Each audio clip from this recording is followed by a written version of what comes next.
Bien, el tema que voy a desarrollar es hipertensión arterial en tiempos del COVID-19. Los coronavirus han acompañado a la humanidad por muchos años y en el siglo XX era frecuente que estos coronavirus lo que propiciaban eran problemas de resfríos, problemas autolimitados, que en realidad estos coronavirus no tenían mayor letalidad. Sin embargo, en el siglo XXI ha habido todo un cambio. Han aparecido las epidemias de estos nuevos coronavirus. Y el primero que es conocido es el SARS, que apareció en noviembre del 2002, casi en forma coincidente con lo que ha sucedido ahora. En China aparece en noviembre y en marzo la Organización Mundial de la Salud lo considera como una epidemia. Este SARS ocasionó alrededor de 800 muertes, con una mortalidad del 9.6% y abarcó a 32 países. 10 años después aparece el MERS-CoV, que abarcó inicialmente al Medio Oriente, se inició en Arabia Saudita y igual comprometió a más de 30 países con una mortalidad mayor del 34%. Y actualmente estamos viviendo este SARS-CoV-2, que es el responsable del COVID-19. Este SARS-CoV-2 fue detectado con el primer caso el 17 de noviembre del año pasado en Wuhan, en China, en un paciente de 55 años. Y en marzo, la Organización Mundial de la Salud lo declaró una pandemia. Al momento ya hay más de 3,5 millones de casos diagnosticados y más de 250,000 muertes, abarcando a más de 180 países. El Perú en este momento tiene diagnosticados más de 50,000 casos, alrededor casi de 1,500 muertes, y el compromiso de esta enfermedad es 81% de casos leves, casos severos 14% y críticos 5%, con una tasa de letalidad del 2.7%. La población más comprometida en relación a grupos etarios, vean ustedes, de 70 a 79 años, el 8%, y los mayores de 80 años, casi 15%. El virus, el coronavirus, este SARS-CoV-2, ingresa al pulmón, donde ustedes pueden ver y reconocer el neumocito tipo 1 y el neumocito tipo 2. Y básicamente este coronavirus va hacia el neumocito tipo 2 y va a generar una respuesta inflamatoria. Y más que una respuesta inflamatoria, se está considerando una tormenta inflamatoria, donde hay una producción excesiva de interleuquina 6, de interleuquina 1, y que genera prácticamente todo el compromiso que estamos conociendo con una alta mortalidad. Es una tormenta de mediadores químicos inflamatorios que finalmente lleva al compromiso del paciente. Pues, ¿cuál es la relación de este coronavirus y el corazón? ¿Por qué lo tenemos que desarrollar? ¿Qué relación hay entre este agente viral y el corazón?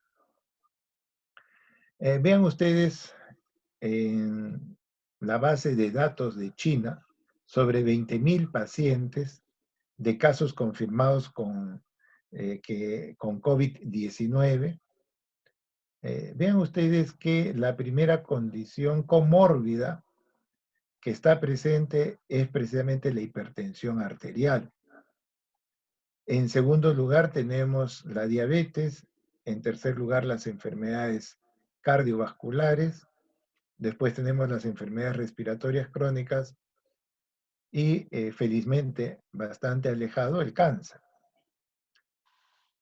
Si vemos específicamente de este grupo, hubieron 504 muertes que fallecieron por el COVID-19 y en el cual fue que se hace el estudio. Y dentro de las comorbilidades vamos a tener que la hipertensión arterial ocupa el primer lugar con casi un 32%. Después tenemos las enfermedades cardiovasculares con un 18% y la diabetes con casi 16%. Entonces vamos viendo que el paciente hipertenso o las enfermedades cardiovasculares son situaciones comórbidas con el COVID-19. Pero ¿qué más es lo que lo relaciona? En el 2003, Lee estudió el SARS-CoV-1, podríamos llamarlo 1, el del 2002 que se presentó, y él lo que encontró es que la ECA2 era el receptor responsable del ingreso del coronavirus en esa fecha, en, el, en la enfermedad que cursó en el año 2002. Y entonces aparece esta relación en que el virus, para poder ingresar al organismo a través de la vía respiratoria, lo hacía en relación a este receptor, el receptor ECA2. Y el receptor ECA2 es un tema cardiológico. En este nuevo coronavirus, este SARS-CoV-2, diversos trabajos lograron demostrar que aparentemente se está utilizando el mismo receptor. Este ECA2 es el receptor que le permite al SARS-CoV-2 y también al SARS-CoV-1 del 2002, a ambos SARS-CoV les permite ingresar. Y que un cofactor muy importante es esta proteína estructural, el TMPRSS2.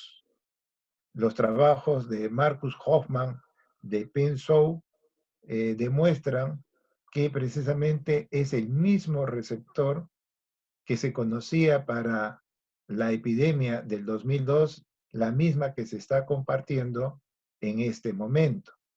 Entonces, el ECA2 va a ser el punto de anclaje para que este nuevo coronavirus, el SARS-CoV-2, pueda ingresar al pulmón. Y de ahí la relación con cardiología.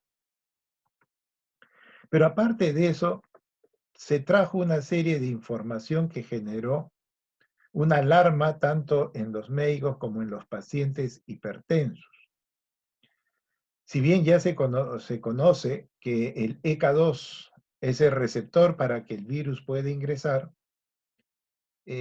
salieron datos estadísticos en donde se demostraba que los hombres tenían más chance de desarrollar el problema del COVID-19 más que las mujeres. Se mencionó de que habían más receptores en los hombres, que los asiáticos tienen más receptores que los caucásicos. Y hay algo muy importante que surgió como un fake news, que la gente que tomaba ciertos antihipertensivos, me refiero a los inhibidores de la ECA o los bloqueadores de receptores de angiotensina, iban a tener mayor chance a desarrollar la enfermedad porque aparentemente el virus utilizaba el receptor ECA2 y se generó en relación a esta relación de los pacientes hipertensos que recibían estas dos familias farmacológicas y el riesgo muy marcado de tener la enfermedad del coronavirus. Realmente esto no es así, pero fue una noticia que todavía ha estado generando dudas constantemente, pero felizmente ya la evidencia va dando toda la solidez de que no es así, pero de que sí es necesario entender el proceso del ECA2 y el coronavirus. Hay que conocerlo.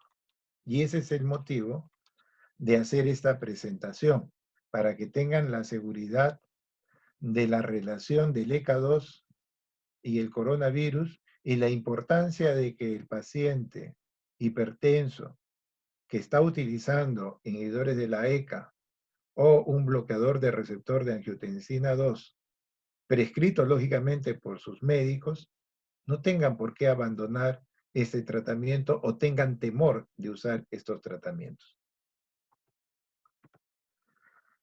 Es conocido el sistema renina-angiotensina, que es un mecanismo que regula y controla la presión.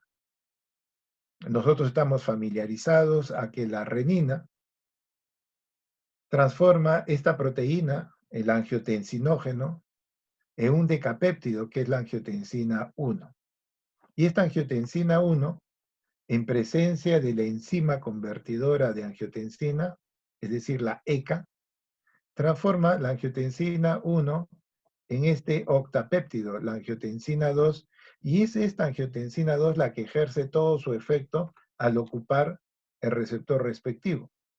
El receptor de la angiotensina, este receptor AT1, cuando recibe a la angiotensina 2, va a generar toda una respuesta a nivel cardiovascular. Propicia la vasoconstricción, favorece la fuerza inotrópica del corazón, eh, permite que se produzcan en determinadas circunstancias esta angiotensina 2, el fenómeno de fibrosis cardíaca o de hipertrofia ventricular o la remodelación de las arterias. Todos los efectos conocidos de la angiotensina 2 sobre el aparato cardiovascular, que en cierto momento, si están sobreexpresados, pueden generar una serie de alteraciones que no son favorables para el aparato cardiovascular. Bueno, esto es lo que nosotros conocemos, el sistema renina-angiotensina. La angiotensina 2 pasa a ser un elemento que, si está sobreexpresado, va a propiciar la hipertensión arterial y todo el desarrollo de la cardiopatía hipertensiva, entre otros problemas. Pues, si bien esto era lo que hemos conocido por muchos años, en el año 2000 aparece un nuevo concepto, la ECA2. La ECA2 es también muy similar a la ECA, muy similar en muchas cosas, pero también con muchas diferencias. ¿Qué hace la ECA2? La ECA2 lo que hace es transformar la angiotensina 2 en la angiotensina 1,7. Esta angiotensina 1,7 va a tener varios efectos. Va a haber un efecto vasodilatador, vamos a tener un efecto antiproliferativo, va a evitar los fenómenos de fibrosis, evita la hipertrofia. Entonces vemos que prácticamente esta angiotensina 1,7 tiene efectos opuestos o que contrarrestan a la angiotensina 2. Prácticamente podríamos decir que estaríamos equilibrando los efectos de la angiotensina 2 con esta angiotensina 1,7. Y esto estaría dado precisamente por el conocimiento de esta aminopeptidasa, la ECA2. La ECA2 se descubre en el año 2000 y empezamos a ver estos efectos beneficiosos de transformar la angiotensina 2 en angiotensina 1,7. Pero también la ECA2 transforma la angiotensina 1 en angiotensina 1,9. Y la angiotensina 1,9 también tiene efectos beneficiosos. Favorece la diuresis, favorece la natriuresis. Muy diferente a la angiotensina 2, que más bien hace retener sodio y agua y aumenta la volemia. Entonces, si nosotros empezamos a ver estos efectos, vemos pues que esta aminopeptidasa, la llamada ECA2, tiene toda una serie de beneficios que van a contrarrestar a la angiotensina 2 que se genera como consecuencia de la ECA, de la tradicional ECA que nosotros conocemos. Entonces, podemos decir que hay dos sistemas en paralelo. Por un lado la ECA y por otro lado la ECA2. Vale la pena mencionar que la ECA también permite que la angiotensina 1,9 pase a 1,7. El concepto que surge a partir del año 2000, y es lo que tenemos que ir un poco familiarizándonos y difundiéndolo, es que si bien tenemos el tradicional ECA, hay otro relativamente nuevo, la ECA2, que lo que va a tratar es de mantener un equilibrio en el aparato cardiovascular. Va a tratar de compensar lo que la ECA tradicional, clásica, si queremos llamarla así, permite al generar la angiotensina 2, mientras que la ECA2, propiciando la angiotensina 1,7 y también 1,9, va a tener todo un efecto de contrapeso. De tal forma que ambos deberían mantener un equilibrio importante para mantener la homeostasis cardiovascular. Esta es la representación del receptor ECA2 que está a nivel de los pulmones, y este es el SARS-CoV-2 que viene y va a utilizar a este receptor como punto de anclaje para poder ingresar hacia el neumocito. Acá tenemos los dos elementos, la ECA, por decirlo, clásica, tradicional, acá lo han puesto como somática, y la ECA2. Más o menos los dos tienen casi un 40% de identidad y un 60% de similitud. A pesar de que hay un 60% de similitud, vean ustedes que no cumplen las mismas funciones, más bien hacen funciones diferentes.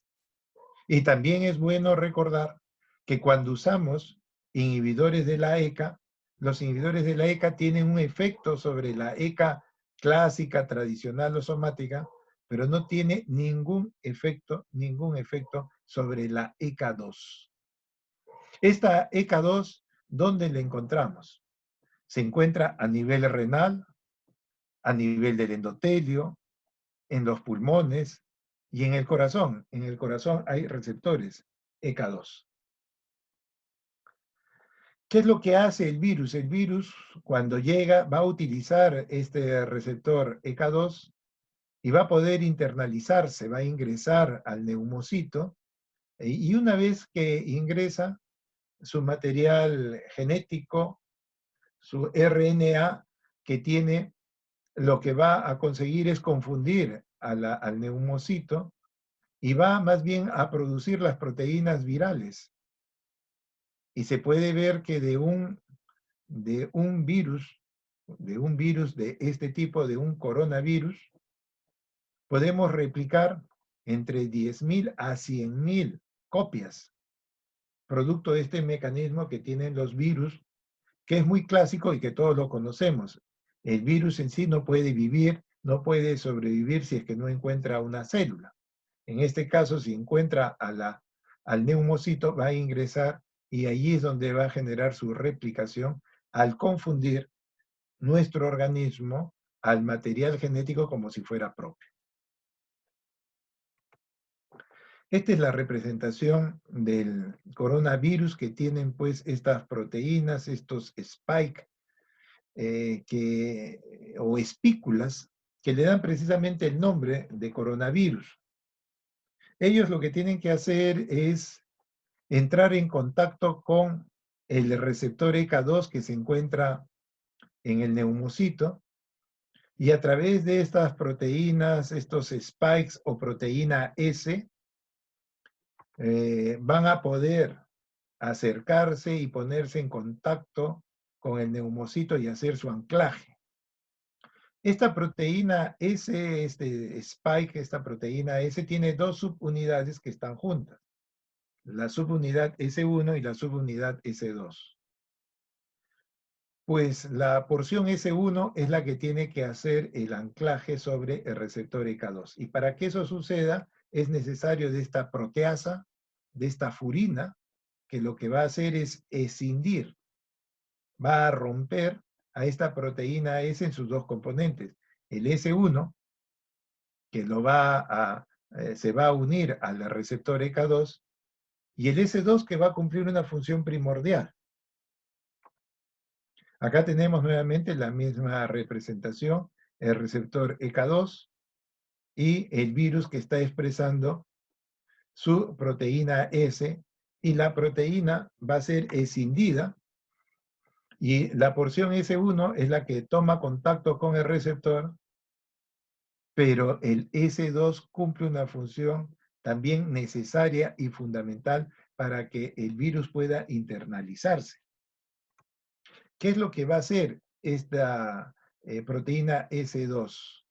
La S2, gracias a esta proteasa, a esta serina, el TMP-RSS2, que lo mencioné hace poco, esta proteasa es lo que va a permitir para unir las membranas tanto del virus como la del neumocito. Recuerden que el virus tiene que internalizarse y lo hace en forma de una vesícula, o también lo podemos ir viendo que al irse juntando estas dos membranas se va a formar un endosoma.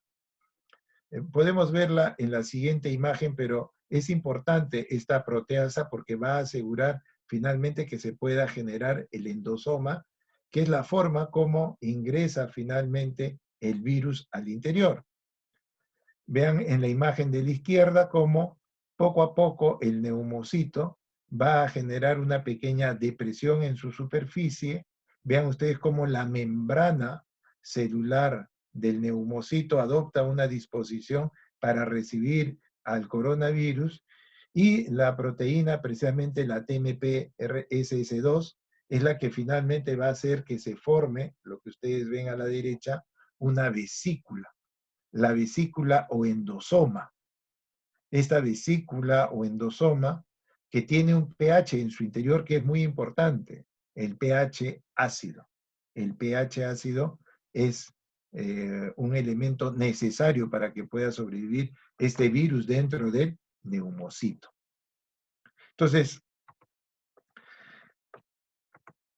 vean ustedes que si yo represento acá el neumocito tipo 2, vamos a tener acá el neumocito, vamos a tener el receptor ECA2, pues cuando llega el coronavirus, ya sea el SARS-CoV del 2002 o este nuevo, el SARS-CoV-2, ellos a través de estas proteínas spike o espículas que ya hemos mencionado, van a tomar contacto a través de este receptor, y lo hacen a través de la subunidad S1, y más bien la subunidad S2 tiene que asegurar la formación de la vesícula, y eso se hace en presencia de esta proteína estructural, el TMPRSS2.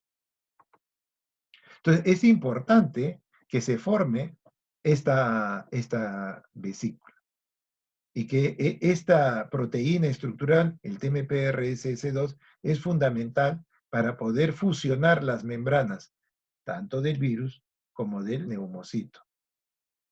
Y se genera este endosoma. Pero como ya les dije, el endosoma tiene que mantenerse un pH ácido. Pues actualmente se está usando la cloroquina o la hidroxicloroquina también, que entre otras propiedades que se han visto, lo que hace es alcalinizar la vesícula. Y probablemente ese es el mecanismo, aparte de sus efectos que tiene sobre el proceso inflamatorio y otros, que hace que precisamente el virus no pueda replicarse en nuestro organismo. La alcalinización de la vesícula es un paso fundamental. ¿Qué otro elemento se ha visto en esto de la unión, del anclaje y de la internalización del el coronavirus? A nivel precisamente de la membrana del neumocito también vamos a tener otra proteína que se denomina el ADAM17. Esta metaloproteasa, el ADAM17, ¿qué función tiene? Pues lo que hace es que la ECA2, que está formando parte de la estructura del neumocito, se disuelva o pase a una forma soluble. Es decir, lo va a desprender de la membrana celular, este ADAM17, y convierte este receptor ECA2, que es un receptor estructural que está allí, lo va a desplazar hacia la sangre y lo convierte en un elemento soluble, un ECA2 soluble. Es decir, nosotros tenemos dos tipos de ECA2. Un ECA2 que forma parte de la estructura, que funciona como receptor, pero hay otro ECA2 que se encuentra soluble en el plasma sanguíneo. Pues es el mismo ECA2, pero que tiene una posición estructural y en el otro que está soluble. ¿Quién convierte en elemento ECA2 soluble? El que lo convierte es el ADAM17, y este ADAM17 está en contacto precisamente con, está en contacto con el receptor AT1. Entonces, el receptor AT1 tiene un efecto estimulante sobre este ADAM17 para que convierta la ECA2 de receptor a un ECA2 soluble.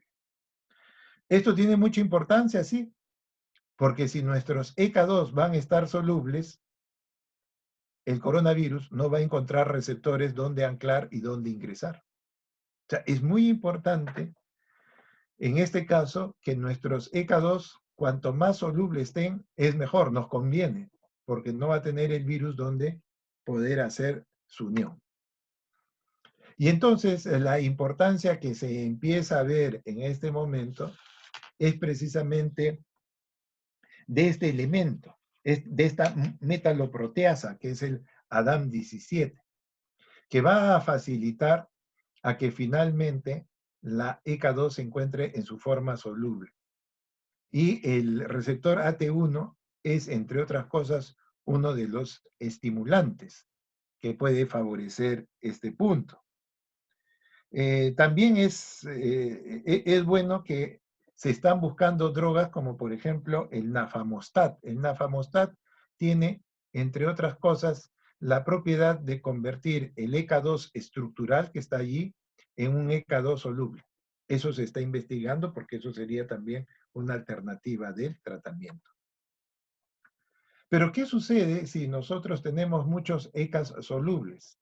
¿Qué otra ventaja, aparte de que el virus ya no va a encontrar a los receptores ECA2 para poder ingresar, sino que también cuando este coronavirus está en el medio y se encuentra con los ECA2 solubles, los ECA2 solubles se van a unir a la proteína S, y lo que vamos a hacer es saturar prácticamente a estas proteínas S1, los vamos a saturar con estos ECA2 solubles, y que lógicamente al estar saturado tampoco va a poder anclarse, porque ya no tiene cómo anclarse, ya que su proteína S1 va a estar cubierta, su superficie va a estar cubierta por la ECA2 soluble, el cual se encuentra circulando.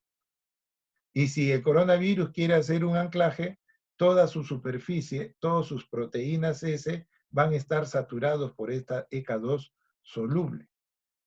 Entonces, recapitulando, esto es un punto que sí es bueno tener presente.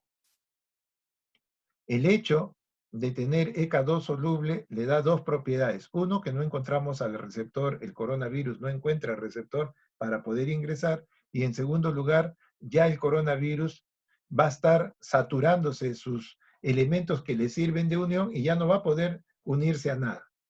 Doble efecto beneficioso de tener ECA2 solubles. Pues bien, ¿cuál es la participación también del corazón a través de estos receptores ECA2? Porque los receptores ECA2 los tenemos en el corazón y lo tenemos en el endotelio. Y cuando llega el coronavirus y puede comprometer al corazón, lo hace porque precisamente a nivel del endocardio tenemos receptores ECA2.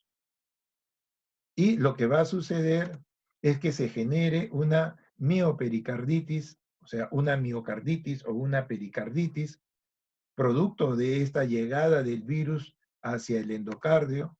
Puede propiciar insuficiencia cardíaca, arritmias o incluso injurias que pueden hacer confundir a veces con infarto cardíaco. Y a nivel precisamente del endotelio, a nivel de los vasos sanguíneos, este coronavirus va a generar todo un proceso que se denomina endotelitis. El endotelio se inflama. Este es el caso de una paciente que tuvimos de 57 años con un cáncer de cérvix, con COVID-19 y que desarrolló esta taquiarritmia.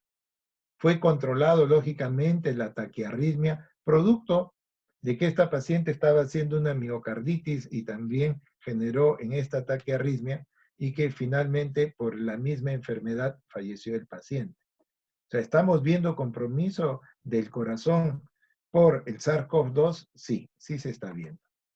Y a nivel de nuestro endotelio tenemos receptores ECA2 en donde cuando llega el virus, pues lo que va a generar primero es toda una respuesta inflamatoria de linfocitos, de monocitos, y en realidad es todo una, como hemos mencionado, es una tormenta inflamatoria, y que después también vamos a ver que a nivel del endotelio se va a favorecer los fenómenos de trombosis, y entonces a nivel de la microcirculación, y es lo que se está observando, hay todo un proceso inflamatorio y también de microtrombosis.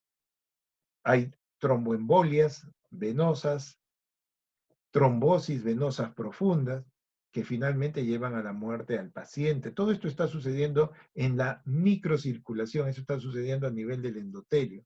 Tal es así que un profesor italiano, Celestino Sardo, que estuvo describiendo estas alteraciones, él se preguntaba, ¿es el COVID-19 una enfermedad endotelial? Vean ustedes, acá tenemos las presencias del virus a nivel renal, a nivel del duodeno y a nivel pulmonar. Que prácticamente este virus, una vez que ingresa, abarca pues múltiples órganos. Pues la duda surge a raíz de estos trabajos que se hicieron. El profesor Ferrario, él estaba investigando en el 2005 los beneficios de este sistema en paralelo de la ECA, es decir, el sistema de la ECA2. Él no ha estado investigando para nada los problemas virales. Él lo que estaba viendo era cuán importante era este mecanismo de la ECA2. Y él lo que refería era de que el bloqueo selectivo de la síntesis de angiotensina 2 o de su actividad indujo aumentos en la expresión del gen ECA2 cardíaco. Cuanto más ECA2 hubiera, del punto de vista cardiovascular, que era lo que él estaba investigando, el ECA2 tiene todos los beneficios que arrastran precisamente el mecanismo que contrarresta a la clásica ECA.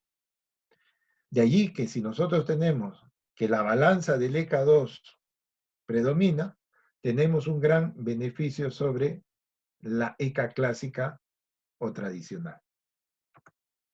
En cambio, el profesor Lee, él sí estaba investigando más bien la importancia del receptor ECA2. Él estaba a otro nivel. Él sí estaba estudiando en relación al SARS-CoV-1 y también estaba evaluando los procesos que en ese momento estaban con el MERS. Y él lo que encontró en sus estudios era más bien que el captopril, un inhibidor de la ECA, más bien tenía efectos benéficos sobre la lesión pulmonar. Más bien el captopril protegía a la lesión pulmonar producido precisamente por estos virus. Entonces, él lo que concluye más bien es que en este caso el captopril beneficiaría a que no hubiera tanta injuria pulmonar. Entonces, vean ustedes, los trabajos son diferentes, son dos temas diferentes. Pues bien, lo que ha ido apareciendo últimamente es precisamente los beneficios de los inhibidores de la ECA o los bloqueadores de los receptores de angiotensina en los pacientes hipertensos que estaban utilizando estos fármacos y que llegaban a desarrollar el COVID-19.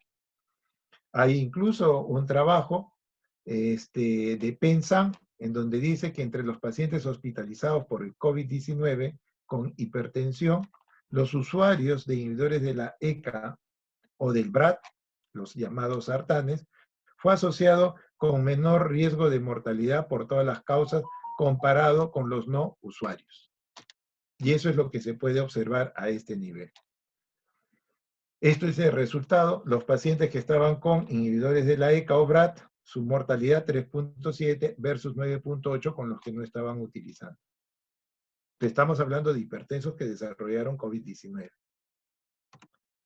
Pues bien, a raíz de toda esta evidencia han salido últimamente una serie de publicaciones en donde lo que van a mostrar es que es totalmente seguro el uso de inhibidores de la ECA o los BRAT, llamamos así a los sartanes, sobre el problema del coronavirus.